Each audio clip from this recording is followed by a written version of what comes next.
Llevé el reloj de mi esposo a arreglar un año después de que falleció. El relojero abrió la tapa, miró hacia adentro y se puso pálido. Cerró la puerta de la tienda con llave, me llevó a la parte de atrás y lo que me mostró destruyó todo lo que yo creía sobre mi propia familia. ¿Desde qué país estás viendo esto? Cuéntame aquí en los comentarios. Tu ciudad, tu estado. Me encanta saber quién me acompaña en esta historia. Mi nombre es Doña Prudencia. Tengo 71 años. El cabello completamente blanco que dejé de teñirme hace unos 10 años y manos que ya no tienen la firmeza de antes. Mi esposo Rogelio estuvo conmigo por 43 años. 43 años de compartir el café de olla por la mañana, de peleas tontas sobre quién olvidó cerrar la llave del gas, de dormir del mismo lado de la cama incluso cuando no nos hablábamos. 43 años que terminaron un martes de marzo, cuando se recostó en el sofá después de comer para echarse una siesta y simplemente ya no despertó. Infarto fulminante. Fue rápido, me dijeron, como si eso debiera consolarme. El reloj estaba en su muñeca cuando llegaron los paramédicos. Era un Seiko antiguo, de carátula beige y extensible de piel café, que su padre le había regalado cuando Rogelio se graduó como contador en 1978. Nunca salía de casa sin ese reloj. Jamás. Había días en que olvidaba la cartera, los lentes, el paraguas, pero el reloj, nunca. Era casi una superstición. Cuando le preguntaba por qué se apegaba tanto a ese objeto viejo y rayado, siempre respondía de la misma forma, con esa sonrisa de lado que tanto amaba. Este reloj me recuerda que el tiempo vuela, Prudencia, y que hay que aprovechar cada segundo. Después de que murió, dejé el reloj sobre la cómoda de nuestra recámara, al lado de la lámpara, en un lugar donde pudiera verlo cada mañana al despertar. No me atrevía a usarlo, sus muñecas eran más anchas que las mías, así que me quedaba muy flojo, pero tampoco podía guardarlo en un cajón. Me parecía muy cruel ese gesto de esconderlo. Así que se quedó ahí, quieto, deteniéndose poco a poco, porque ya nadie le daba cuerda. Fue mi hija Jimena quien me dijo que debería llevarlo a arreglar. Mamá, deja que yo lo lleve por ti. Conozco a un relojero muy bueno aquí cerca de mi trabajo. Me negué. Dije que iría yo misma cuando me sintiera lista. Jimena insistió un par de veces más, y en ambas ocasiones cambié de tema. Había algo en ese gesto. Sacar el reloj de la casa, entregarlo en manos de un extraño, que me parecía una despedida para la cual no estaba preparada. Pero un jueves de septiembre, un año después de la partida de Rogelio, desperté, miré el reloj detenido y sentí que era el momento. No sé explicarlo bien. Fue una sensación tranquila, sin drama, como cuando uno sabe que es hora de podar los rosales o de llamar a alguien a quien hemos estado postergando. Me vestí, puse el reloj con cuidado dentro de un pañuelo de tela, de esos bordados que mi madre me dio en mi ajuar, y salí. La relojería de don Hipólito estaba en la calle de los Ahuehuetes, a 3 cuadras de mi casa, aquí en la colonia. Pasaba por ahí cada semana camino al tianguis, pero nunca había entrado. La fachada era modesta, una ventana pequeña con algunos relojes exhibidos sobre terciopelo tinto, un letrero de madera con letras pintadas a mano y una campanilla que tintineó cuando empujé la puerta de vidrio. Don Hipólito era un hombre de unos 60 y tantos años, de bigote canoso, lentes de aumento colgados en la punta de la nariz y ese aire calmado de quien se pasa la vida haciendo trabajos delicados. Me saludó con un gesto de cabeza y esperó mientras yo desenrollaba el pañuelo sobre el mostrador con más cuidado del que probablemente era necesario. Cuando el reloj apareció, le expliqué brevemente que era de mi esposo finado, que se había detenido y que quería arreglarlo, pero sin cambiar ninguna pieza que no fuera estrictamente necesaria. Él asintió, tomó el reloj con una delicadeza que me sorprendió. Las manos de un relojero experimentado tienen una gentileza propia, y lo examinó por fuera primero. Lo giró, observó el extensible, la carátula. Entonces tomó una herramienta pequeña y comenzó a abrir la tapa trasera. Yo estaba mirando un reloj de pared que estaba detrás de él cuando escuché que la respiración de don Hipólito cambió. Un sonido pequeño, casi inaudible, pero lo escuché. Me volteé. Él estaba completamente quieto, encorvado sobre el reloj, con la lupa pegada al ojo y las manos inmóviles. El silencio duró unos 3 segundos, pero pareció mucho más largo que eso. Cuando se enderezó, estaba pálido. No es exageración mía, no. El hombre se puso blanco, como si hubiera visto algo que no debía estar ahí. Antes de que yo alcanzara a preguntar qué había pasado, caminó hacia la puerta de la tienda con pasos rápidos, giró el letrero de abierto a cerrado y bajó la cortina de metal con un ruido que me asustó de verdad. Luego se volvió, me miró por encima de los lentes y dijo, con voz baja y muy seria: «Señora, necesita ver esto, pero no aquí al frente. Venga conmigo». Mi corazón se aceleró. Me quedé parada un segundo, sin saber si debía seguir a un hombre que apenas conocía al fondo de una tienda que acababa de cerrar con llave. Pero había algo en su modo. No era amenaza, era urgencia, lo que me hizo mover los pies. Seguí a don Hipólito más allá de una cortina de tela beige, hasta un cuartito donde estaba su banco de trabajo. Herramientas minúsculas formadas, una lámpara potente, lupas de varios tamaños y, en un rincón, una computadora vieja con la pantalla encendida. Puso el reloj bajo la lámpara, tomó un instrumento fino como una aguja y comenzó a trabajar en el borde interno de la tapa trasera. Había una ranura que yo nunca había notado, un compartimento oculto, tan bien encajado que parecía parte del metal. Se me secó la boca. De dentro de ese espacio imposible, don Hipólito retiró algo enrollado con delicadeza. Un trozo de papel fino, doblado varias veces, amarillento en las orillas. Mi letra, no era la letra de Rogelio. Era una letra que reconocí de inmediato y que no debería estar dentro de ese reloj. Era la letra de mi hijo el mayor, Cuauhtémoc. Me sentí tan confundida que tuve que sostenerme del borde de la mesa. Don Hipólito desdobló el papel con cuidado y lo puso bajo la luz. Era un documento. Números, fechas, firmas, y en el centro de la hoja una línea que leí 3 veces antes de entender lo que decía. Transferencia autorizada, cuenta conjunta cancelada, saldo final, 0,00. Mi cabeza no lograba organizar lo que mis ojos estaban viendo. Ese papel tenía fecha de 2 semanas antes de la muerte de Rogelio. Y la firma al calce, la firma de mi marido, estaba ahí, pero chueca, temblorosa, completamente distinta a la caligrafía firme que conocí por décadas. Parecía la letra de un hombre con la mano temblando, o con miedo. Don Hipólito se quedó callado mientras yo miraba. Tenía la prudencia de no llenar el silencio con palabras innecesarias, una cualidad rara. Cuando finalmente logré levantar la vista del papel, él ya me estaba mirando con una expresión que mezclaba lástima con algo que solo puedo llamar determinación. «Hay más», dijo. Había otros 2 papeles doblados en el mismo compartimento. Uno era una hoja de cuaderno, escrita a lápiz, con la letra de Rogelio. Esa sí era su letra, pequeñita, inclinada a la derecha como siempre fue. El otro era un recibo de una empresa de la que nunca había oído hablar, constructora El Baluarte. El recibo era por 340,000 pesos y en el campo de responsable de la transacción estaba el nombre, Cuauhtémoc Tadeo Fontana, mi hijo. Me senté en la única silla del cuartito sin que nadie me invitara. Mis piernas simplemente decidieron que ya no me iban a sostener. Rogelio y yo habíamos construido nuestra vida con mucho cuidado. Él fue contador por 38 años, jamás ganó una fortuna, pero era metódico como pocos. Guardaba una parte de su sueldo cada mes desde los 20 años. Cuando se jubiló, teníamos nuestra casa liquidada en Puebla, unos ahorros de 1,200,000 pesos y un pequeño ranchito en Huamantla que pertenecía a su familia desde hacía 2 generaciones. No éramos ricos, pero estábamos cómodos, suficientemente cómodos para nunca tener que pedirle favores a nadie.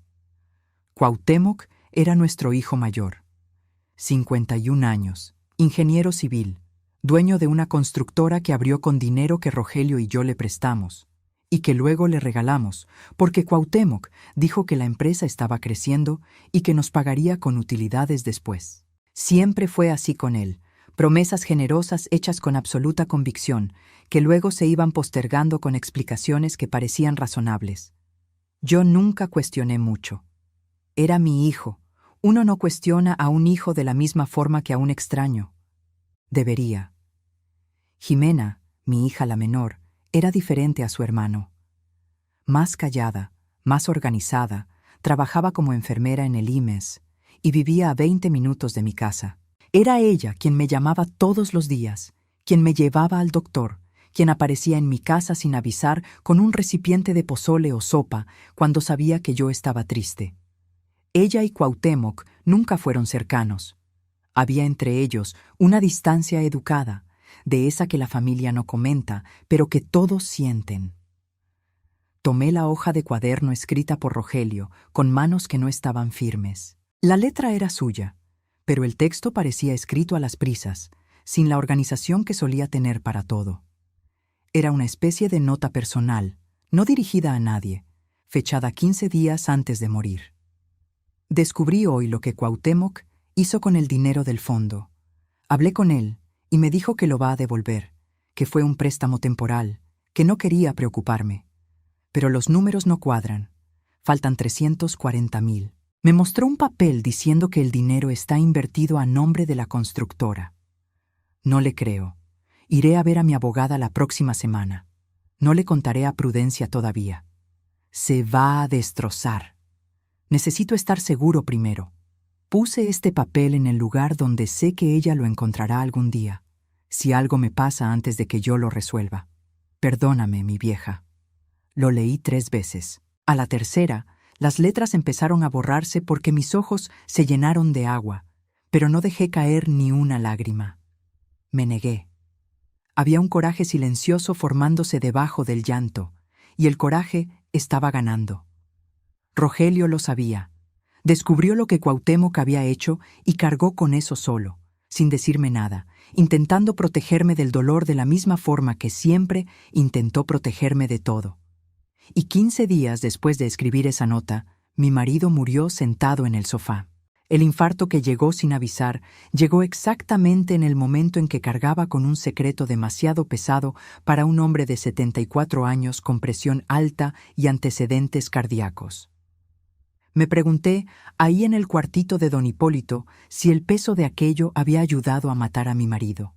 Y la respuesta que vino fue tan dolorosa que tuve que respirar hondo 3 veces seguidas para no desmoronarme.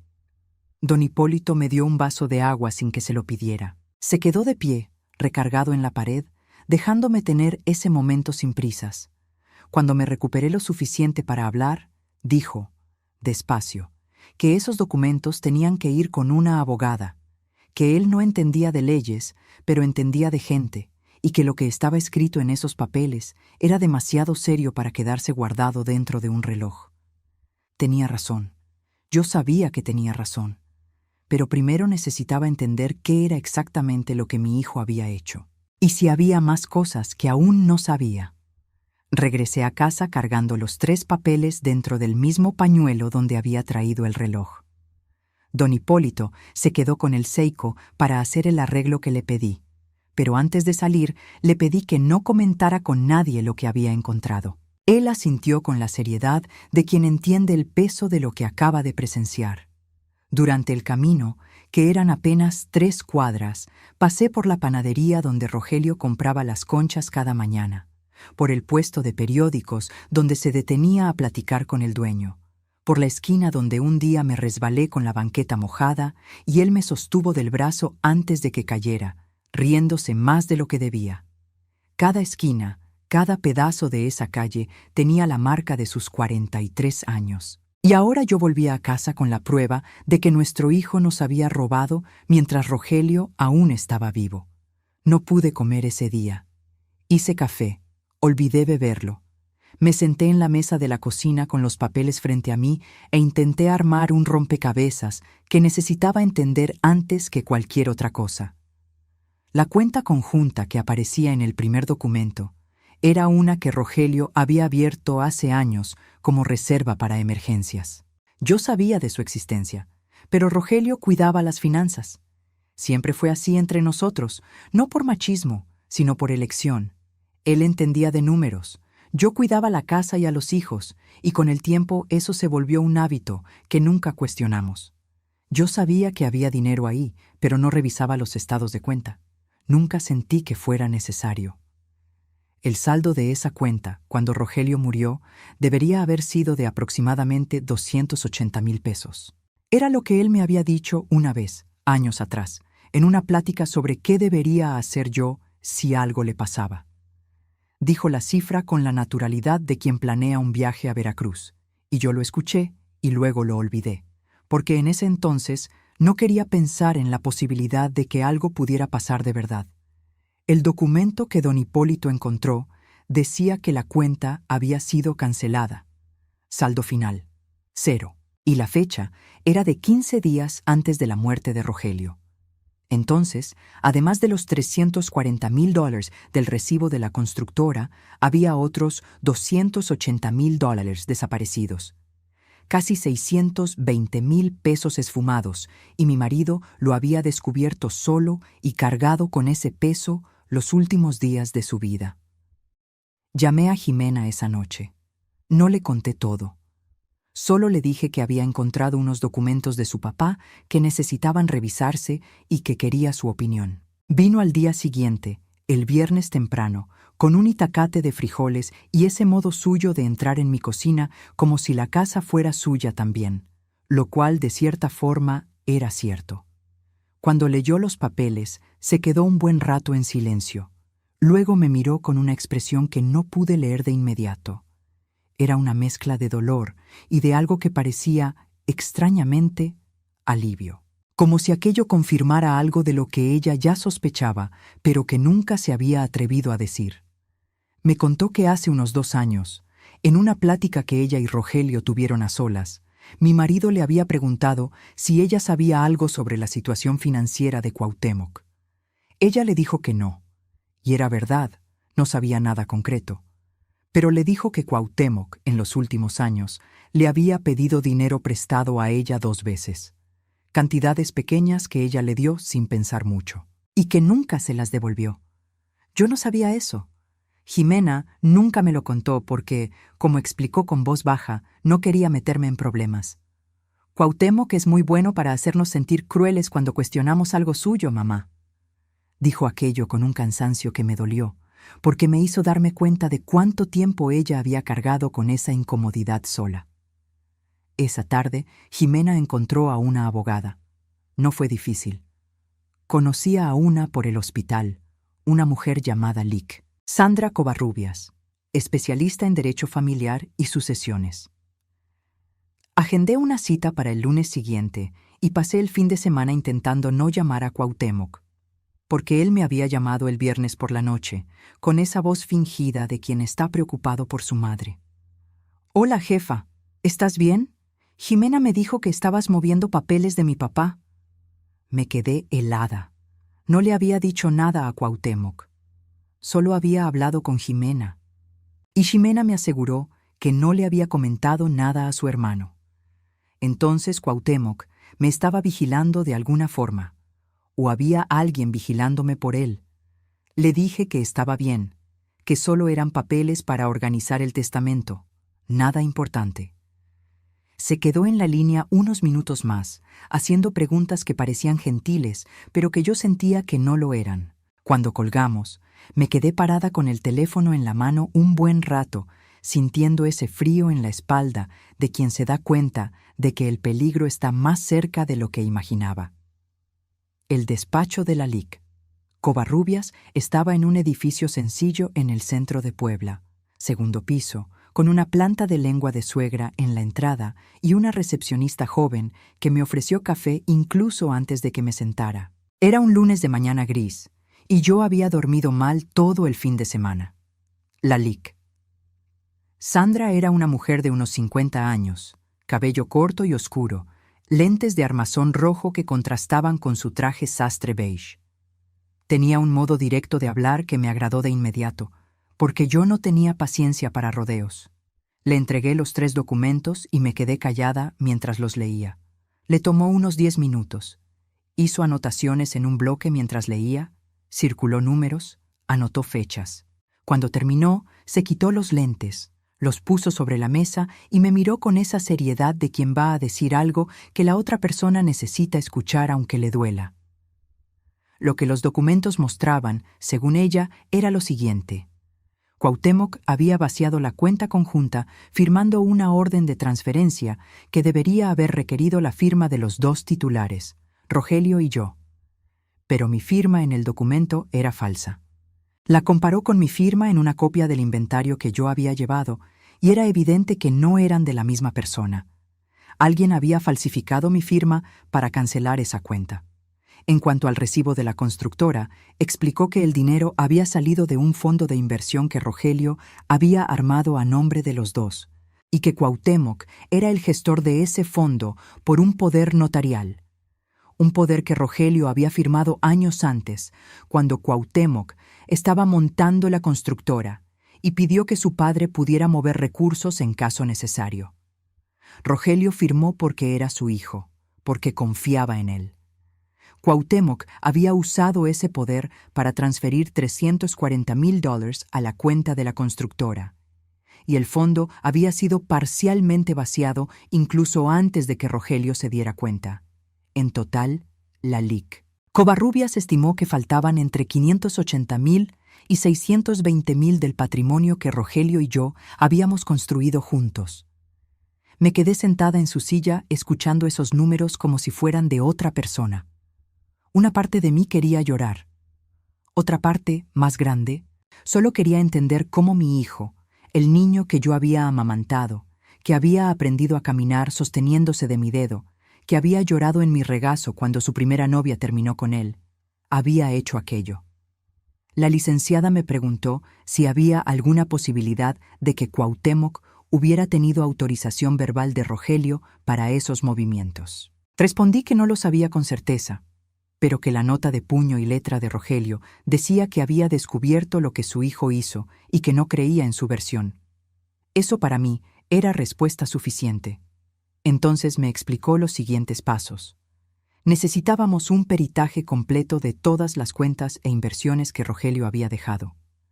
Necesitábamos un perito grafóscopo para certificar que mi firma había sido falsificada. Y dependiendo de lo que encontráramos, tendríamos que informar al Ministerio Público.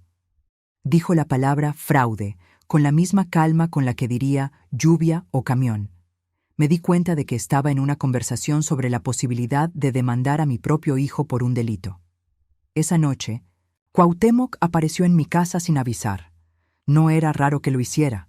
Aparecía, se quedaba una hora, tomaba café, hablaba de la constructora o de mis nietos a los que casi no veía porque él vivía en Lomas de Angelópolis y rara vez me llevaba para allá. Pero esa noche había algo diferente en su forma de entrar. Una vigilancia disfrazada de visita. Se quedó mirando la mesa, la cómoda, como si estuviera buscando algo sin querer parecer que lo buscaba. Me preguntó si ya había organizado los papeles de su papá. Le dije que sí, que todo iba por buen camino. Me preguntó si la abogada había pedido algo más. Le dije que no, que todo estaba en orden. Se relajó visiblemente, y ese relajamiento me dijo todo lo que necesitaba saber. Tenía miedo de que yo hubiera encontrado algo.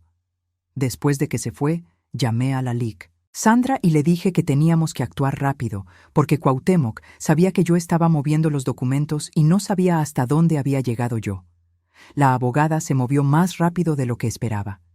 En 3 días, tenía a un perito analizando mi firma falsificada. En una semana, tenía el dictamen en mano, confirmado que la firma no era mía. También había conseguido, mediante una orden judicial de emergencia, el estado de cuenta completo de todos los movimientos de las cuentas que aparecían en los documentos. Lo que los estados de cuenta revelaron fue peor de lo que había imaginado. Los movimientos de Cuauhtémoc no empezaron hace 2 años, como yo pensaba. Empezaron hace 4 años. Cantidades pequeñas al principio, 5,000 pesos aquí, 8,000 allá, siempre con justificaciones documentadas como adelanto de herencia o préstamo familiar. Después, las cantidades fueron creciendo.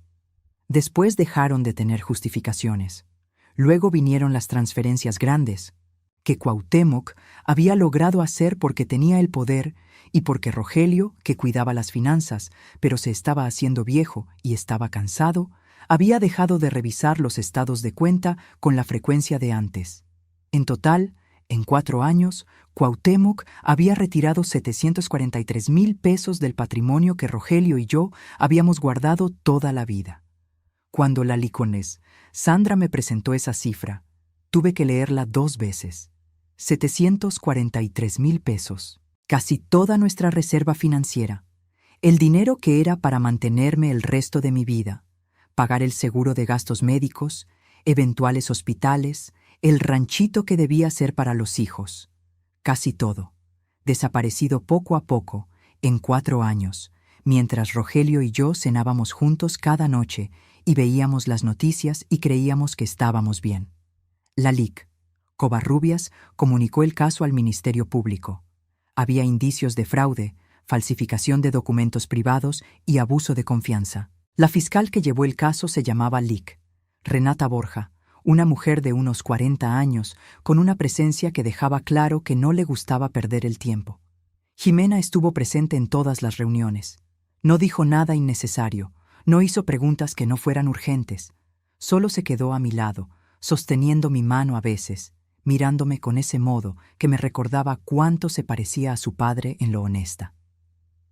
Cuauhtémoc fue llamado a declarar ante el MP 3 semanas después. Lo supe por la abogada, no por él. No me llamó antes, no me llamó después. Su silencio fue una forma de respuesta. Pero 2 días después de esa audiencia, recibí un mensaje de texto en mi celular. Era la esposa de Cuauhtémoc, mi nuera Cristina, con quien nunca había tenido problemas, pero tampoco fuimos muy cercanas. El mensaje decía que necesitaba verme, que era urgente y que por favor no le dijera nada a Cuauhtémoc antes. Nos vimos en una cafetería cerca de mi casa en la colonia. Cristina llegó con los ojos rojos y las manos inquietas. Me contó lo que yo no sabía, que la deuda de Cuauhtémoc era con un socio que se había metido en la constructora hacía 4 años, un hombre llamado don Roberto, que había metido dinero en la empresa con la promesa de retornos que nunca llegaron. Don Roberto había amenazado con demandar a Cuauhtémoc, había presionado con abogados y en un momento dado con amenazas que Cristina dijo no poder detallar. Y Cuauhtémoc, en lugar de buscar una solución honesta, encontró el camino más fácil, el dinero de sus padres. Cristina dijo que ella no sabía toda la extensión de lo que había pasado hasta hace poco. Cuando lo descubrió, intentó convencer a Cuauhtémoc de que me contara. Él se negó, diciendo que lo iba a resolver solo. Ella me dijo que tenía miedo, de su esposo, de la situación, de la gente involucrada, y me dijo que estaba dispuesta a testificar. Salí de esa cafetería con más peso del que traía, pero también con algo que no esperaba encontrar, una aliada que estaba dentro de la casa de mi hijo. El juicio no fue como en las películas.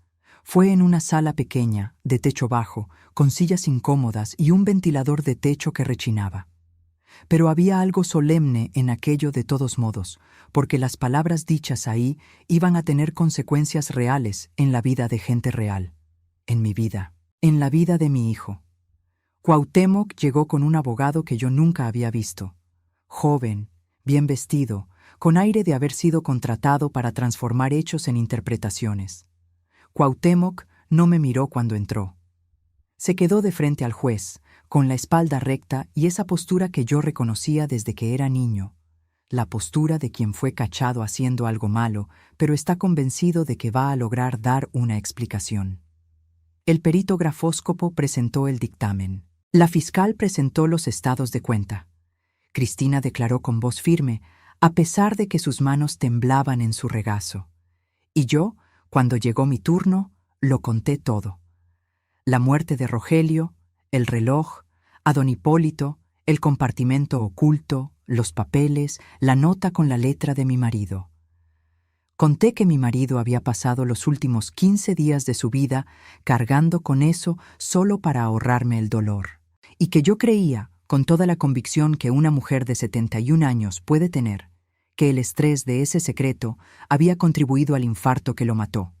El abogado de Cuauhtémoc intentó sugerir que Rogelio había autorizado verbalmente los movimientos, que era un arreglo familiar informal mal documentado. La fiscal destruyó ese argumento con los estados de cuenta, que mostraban un patrón sistemático y claramente oculto, no el tipo de cosa que se hace con autorización abierta de la familia. Cuauhtémoc fue condenado por fraude y falsificación de documentos. La sentencia fue de 4 años, con posibilidad de libertad condicional dependiendo del cumplimiento de las obligaciones, entre ellas la devolución del dinero desviado. No había $743,000 para devolver. La constructora estaba en quiebra. El dinero se había ido en deudas, en un socio que había amenazado a mi hijo, en un agujero financiero que Cuauhtémoc intentó tapar con el dinero equivocado. La recuperación sería parcial, estimada por la LIC. Sandra en tal vez un 30%, vendiendo lo que sobraba de la empresa. Cuando salí del juzgado ese día, el sol pegaba fuerte en la banqueta. Jimena estaba a mi lado, sin decir nada, que era exactamente lo que yo necesitaba.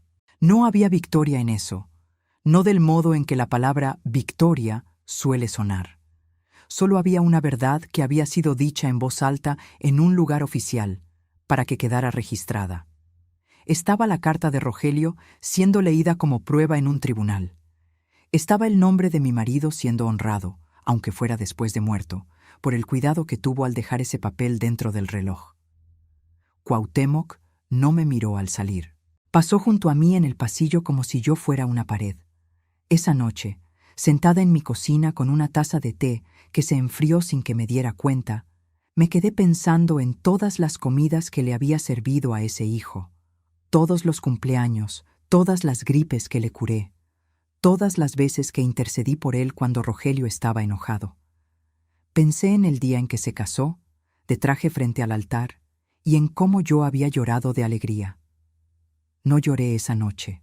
Había llorado tanto en los últimos meses que parecía que había llegado a un lugar seco, más allá de las lágrimas. Era un lugar extraño, pero no desolado. Se parecía más a un campo después de una tormenta, destruido, pero de alguna forma también limpio.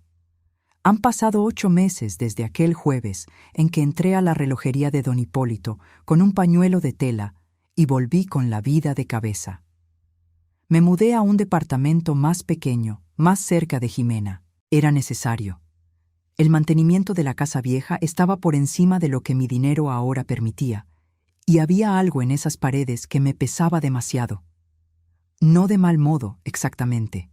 Más como cuando uno carga una mochila por mucho tiempo y los hombros se quedan con la marca incluso después de quitársela. Necesitaba un lugar nuevo para recordar que yo todavía era capaz de empezar de nuevo, incluso a los 71 años.